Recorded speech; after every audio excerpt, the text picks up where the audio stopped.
Welcome to this walkthrough of LeetCode problem number 454, for Sum 2. In this problem, we'll explore how to efficiently count tuples across four integer arrays that add up to 0. Get ready to dive into a clever use of hash maps and optimization techniques to solve this challenging yet rewarding problem. Let's get started. In this problem, we are given four integer arrays nums1, nums2, nums3, and nums4, each of the same length n. The task is to find the total number of tuples, I, j, k, l, where the indices I, j, k, and l satisfy two conditions. First, all indices must fall within the valid range of the arrays, which is 0 to n1. Second, the sum of the elements at these indices across the four arrays should equal 0. For example, if we take nums1, I, from the first array, nums2, j, from the second, nums3, k, from the third, and nums4, l, from the fourth, their sum must be 0 to count as a valid tuple. The input consists of the four integer arrays, and the output is an integer representing the total count of such tuples. Now, let's look at a couple of examples to better understand this problem. In the first example, the input arrays are nums1 equals 1, 2, nums2 equals -2, -1, nums3 equals -1, 2, and nums4 equals 0, 2. The output is 2, meaning there are two tuples that satisfy the given conditions. The first tuple is 0, 0, 0, 1, where taking the elements at these indices results in 1 plus, -2, plus, -1, plus 2 equals 0. The second tuple is 1, 1, 0, 0, where the calculation is 2 plus, -1, plus, -1, plus 0 equals 0. Both tuples meet the requirement that the sum of the selected elements equals 0. In the second example, the input arrays are all 0. Here, there is only one tuple, 0, 0, 0, 0, and the sum of nums1, 0, plus nums2, 0, plus nums3, 0, plus nums4, 0, equals 0. These examples illustrate how valid tuples are determined based on the problem's criteria. In the second example, the only valid tuple is 0, 0, 0, 0, since selecting the first and only element from each array gives a sum of 0. Now, let's discuss the problem constraints and edge cases. The arrays nums1, nums2, nums3, and nums4 all have the same length, n, which can range from 1 to 200. The values within each array can vary widely, from -228 to 228. When designing a solution, it's important to consider edge cases. For example, arrays of length 1, where there is only one possible tuple to check. Another is arrays with very large positive or negative numbers, which test the solution's ability to handle extreme values. Additionally, cases where no valid tuple exists, meaning the output should be 0. Finally, arrays with duplicate elements may introduce multiple valid tuples, and it's crucial to account for all such combinations without missing any.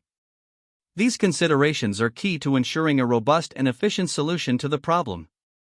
When tackling LeetCode problem number 454, for Sum 2, our goal is to find how many tuples, I, j, k, l, can be formed such that the sum of elements from four integer arrays equals 0. The problem presents a challenge because each array can be as large as 200, which means the total number of possible combinations grows exponentially. To approach this problem, we first consider the brute force method, which involves iterating through every possible combination of indices, I, j, k, l, and checking if their corresponding elements add up to 0. This is done using four nested loops, one for each array. While simple to understand and implement, this method is highly inefficient, with a time complexity of n to the power of 4. Even with minimal additional space usage, this approach becomes computationally prohibitive for larger inputs due to the sheer number of iterations, potentially over 1.6 billion when n equals 200. Thus, while correct, this method is unfit for competitive programming constraints and necessitates a more efficient approach. The inefficiency of the brute force method leads us to consider a more optimized approach using a hash map and a two-array reduction strategy. The key idea here is to break the problem into two parts to make it more manageable. Instead of analyzing all four arrays simultaneously, we first compute all possible pair sums from nums1 and nums2 and then separately compute pair sums from nums3 and nums4. Using a hash map, we can store the frequency of each sum from the first two arrays. Then, for each sum from the last two arrays, we check if its negation exists in the hash map. If it does, the condition nums1, I, plus nums2, j, plus nums3, k, plus nums4 ish l equals 0 is satisfied. The reasoning behind this is simple. The sum of a pair from the first half of the arrays must equal the negative of the sum of a pair from the second half. This strategy reduces the computational load significantly by focusing only on pair sums and their frequencies, avoiding the exponential blowup caused by iterating over all four arrays directly. To implement the optimized approach, we first compute all pair sums from nums1 and nums2 and store their frequencies in a hash map. This allows us to quickly look up how many times a specific sum occurs. Next, we iterate through all pairs from nums3 and nums4, and for each pair sum, we check if its negation exists in the hash map. If a match is found, we increment our count by the frequency of the negated sum in the hash map. This process ensures we account for all valid tuples efficiently. The time complexity of this method is n squared, as we compute pair sums for two sets of arrays and use hash map lookups, both of which operate in quadratic time. The space complexity is also n squared, due to the storage required for the hash map. While this approach requires additional memory, it is far faster than the brute force method, especially for larger input sizes. By leveraging the hash map for efficient lookups, we avoid redundant computations, making this approach highly practical for competitive programming. However, the increased memory usage is a trade-off to consider. The optimized hash map approach is the chosen strategy for solving this problem due to its balance between time and space efficiency. It reduces the time complexity from n to the power of 4 in the brute force method to n squared by breaking the problem into smaller subproblems and using a hash map to store pre-computed pair sums and their frequencies. While this method does require additional memory, the trade-off is justified by the significant reduction in computational time, making it feasible for larger inputs common in competitive programming. Comparing the two methods, the brute force approach is easier to implement but impractical due to its prohibitive runtime for large arrays. On the other hand, the optimized approach is exponentially faster and scales well with input size, making it the preferred solution. By focusing on reducing redundancy and leveraging efficient data structures, this strategy provides a robust and scalable solution that meets both correctness and performance requirements. To solve the foursome-2 problem efficiently, we use a hash map-based approach that significantly reduces the time complexity compared to a brute force solution. The problem gives us four integer arrays, A, B, C, and D, and asks us to count the number of tuples where the sum of one element from each array equals 0. The key insight here is to break the problem into two halves. First, we calculate all possible sums of pairs from arrays A and B, and separately, all possible sums of pairs from C and D. Then, by leveraging a hash map, we store the frequency of sums from one pair of arrays and look for complementary sums in the other pair. This approach allows us to avoid the inefficiency of iterating through every possible combination, which would have been computationally expensive with a time complexity of n to the power of 4. Instead, we optimize this to n squared by dividing the problem into manageable parts and utilizing hash maps for fast lookups. The first step in this algorithm is pre-processing. We compute all pairwise sums of elements from arrays A and B, storing these sums in a hash map called SumAB. Here, the keys of the hash map represent the sums, and the values represent the frequency of those sums. For example, if A contains 1 and 2, and B contains -2 and -1, the possible sums from all combinations of A and B are -1, 0, 0, and 1. This results in the hash map SumAB having the structure -1, 1, 0, 2, 1, 1, where the value 2 indicates that the sum 0 occurs twice. After building this hash map, we then iterate through all pairs of elements from arrays C and D. For each sum of a pair from C and D, we calculate its complement, which is the negative of that sum. If this complement exists as a key in SumAB, it means we have found valid tuples. The frequency stored in SumAB for this complement directly tells us how many such tuples can be formed. The final step of the algorithm is to return the total count of valid tuples. As we iterate through all pairs in arrays C and D, we accumulate the counts of matching complements found in the hash map SumAB. This accumulated count represents the total number of tuples, I, J, K, L, that satisfy the condition A, I, plus B, J, plus C, K, plus D, L equals 0. The key advantage of this approach lies in how efficiently it combines divide and conquer with hash map operations. By reducing the problem of checking all combinations across 4 arrays to 2 separate O(n)² processes, we achieve significant efficiency gains. This is made possible because of the complementary relationship between the sums of A and B, and those of C and D.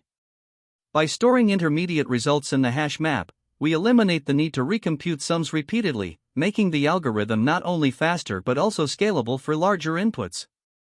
The data structures used in this algorithm play a critical role in its efficiency.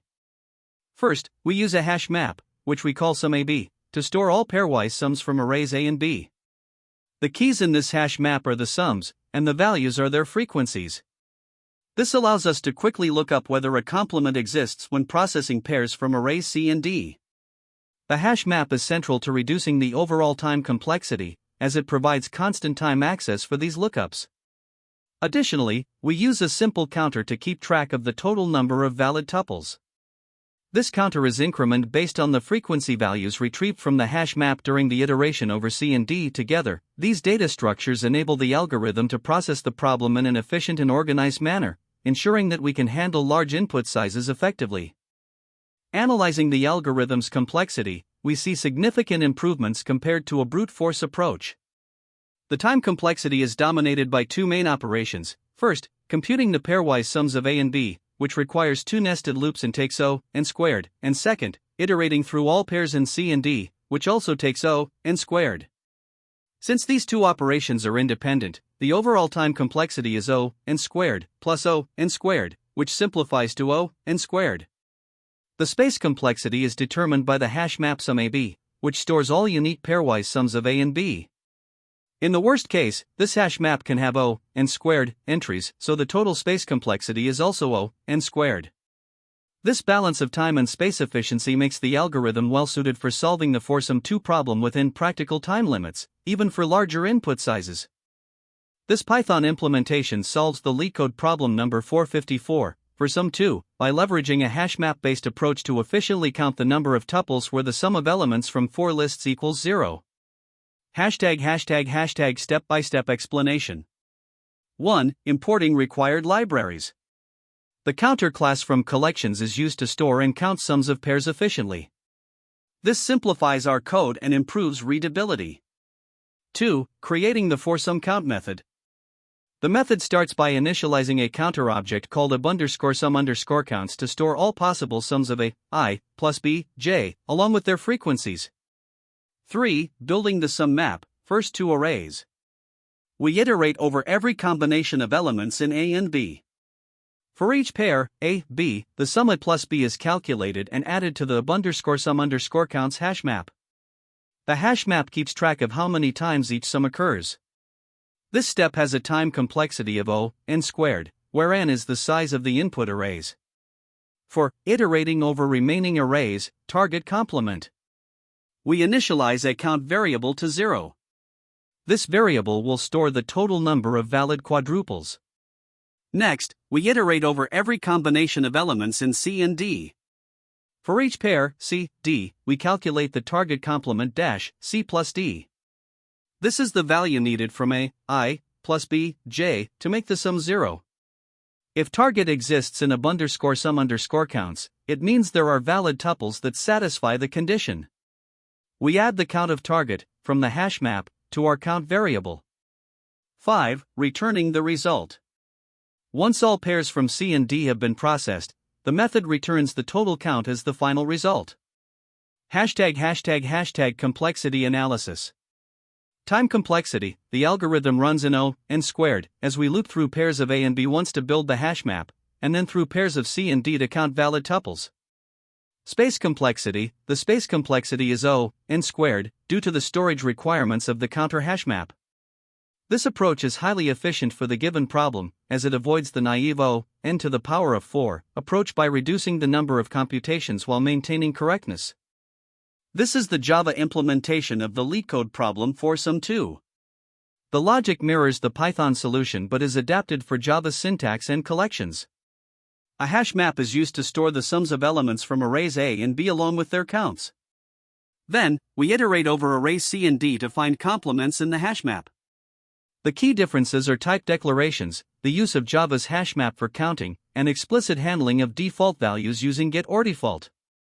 The method forSumCount returns the total count of tuples satisfying the condition. In the forSum2 problem, we are tasked with finding the total number of tuples \I, j, k, l, \, such that the sum of elements from four integer arrays \A, I, plus b, j, plus c, k, plus d, l equals 0 \. To solve this efficiently, we use a hash map to store and quickly access the sums of pairs from the first two arrays. For instance, given the arrays A equals 1, 2, B equals -2, -1, C equals -1, 2, and D equals 0, 2, we start by pre-computing all possible sums of one element from A and one from B. We iterate through each pair, compute the sum, and update the hash map _sum_counts with the sum as the key and its frequency as the value. For example, the sum of \A 0 plus B 0 is \1 so we add \-1 1 in the hash map. Similarly, the sum of \A 1 plus B 1 is \1 so we add \1 1 If a sum appears multiple times, like \0 we increment its count, leading to \0 2 in this case. This hash map will allow us to efficiently compute the final result in the next steps. The resulting hash map from the first step is _sum_counts equals -1 1 0 2 1 1. Now, we move on to the second step, where we calculate the sums of pairs from the arrays C and D. For each pair \C k plus D L \, we compute its complement \C k plus D L \, and check if this complement exists in _sum_counts. If it does, the count in the hash map tells us how many valid tuples can be formed with that complement. For example, when \C 0 plus D 0 equals -1 the complement is \1 which is present in the hash map with a count of 1. So we increment our result by 1. Similarly, when \C 0 plus D 1 equals 1 the complement is \1 also in the hash map with a count of 1, so the result is increment again. However, for sums like \C 1 plus D 0 equals 2 the complement \2 is not in the hash map, so no increment occurs. By the end of this process, the total count of valid tuples is 2. Now let's work through another example with the arrays A equals 0, 1, B equals 0, -1, C equals 1, 0, and D equals -1, 0. As before, we begin by pre-computing the sums of all possible pairs from A and B and storing them in a hash map. For \A 0 plus B 0 equals 0 we add \0 1 to the hash map.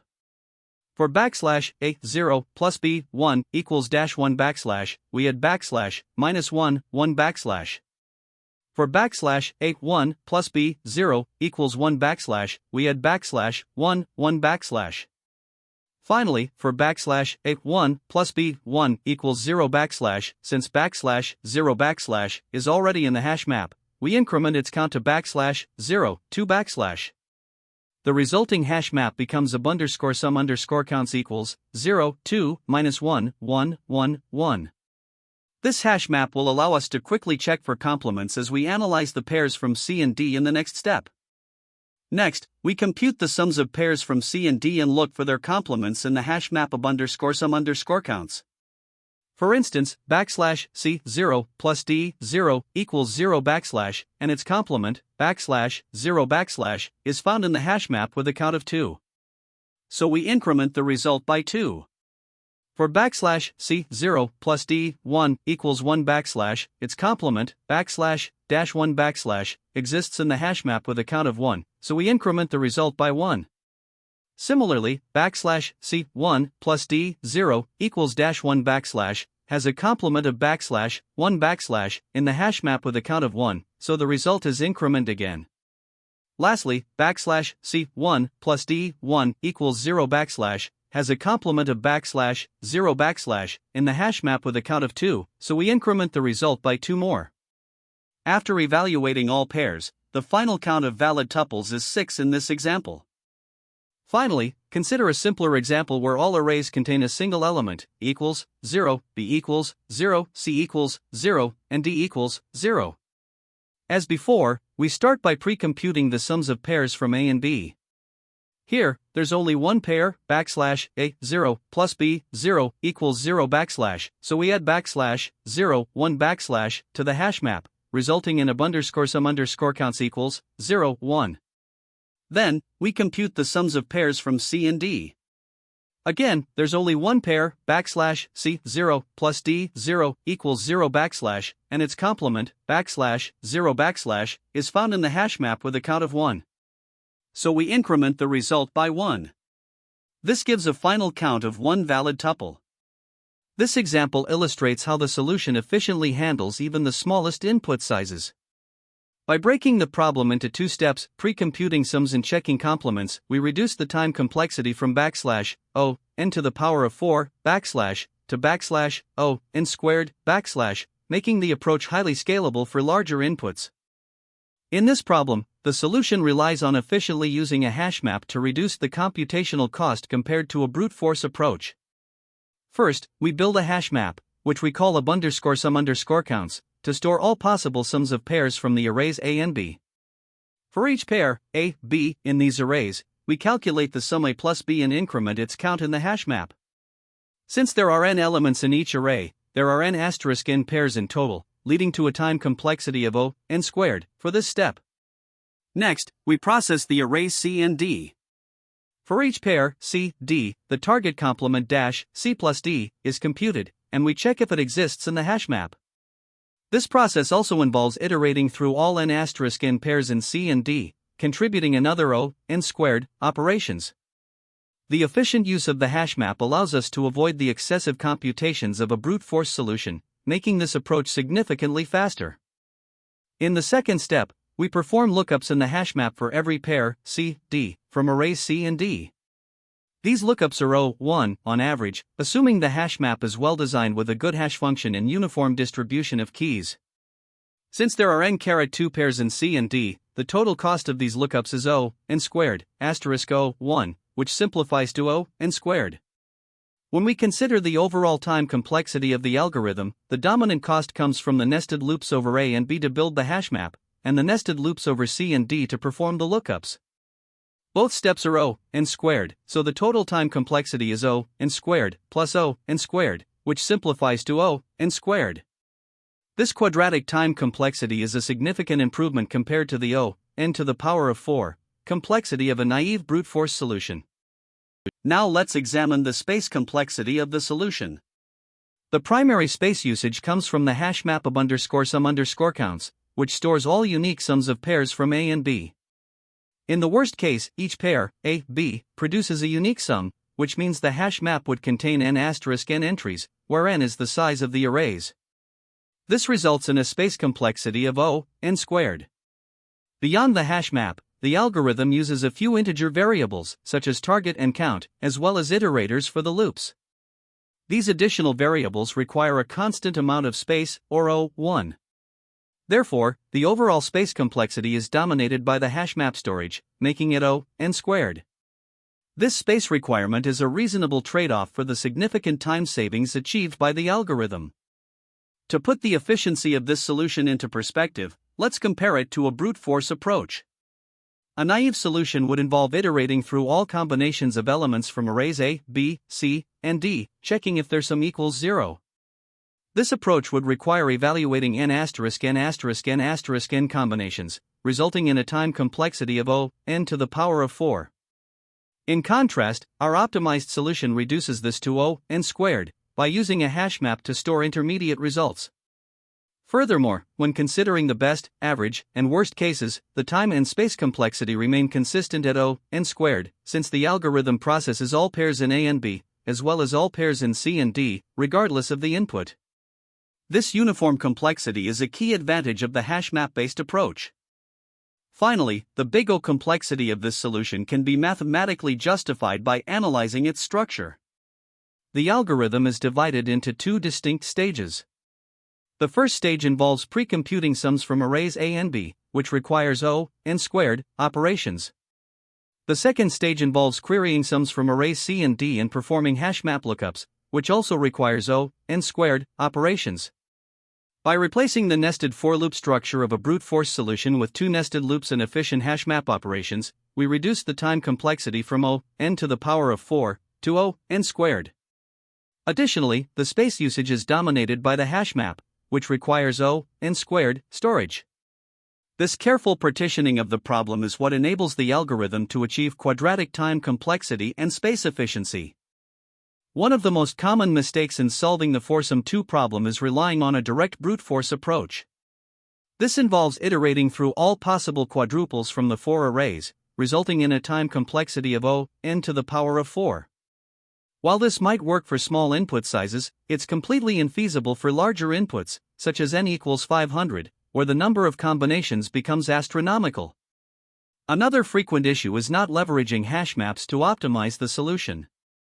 Hashmaps are critical because they allow you to efficiently store the sums of pairs from 2 arrays, reducing the time complexity to n².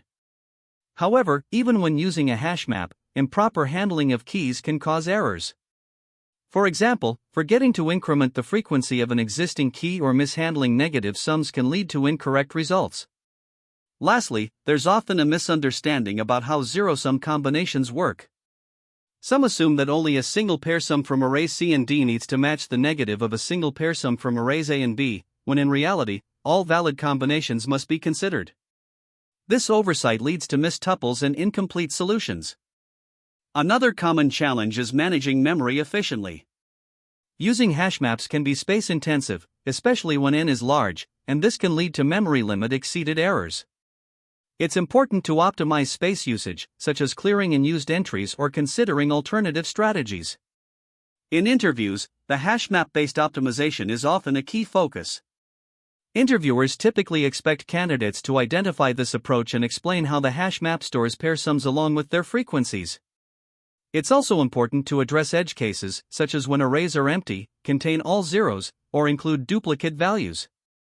Highlighting these scenarios demonstrates a well-rounded understanding of the problem. Additionally, you should discuss the trade-off between time and space.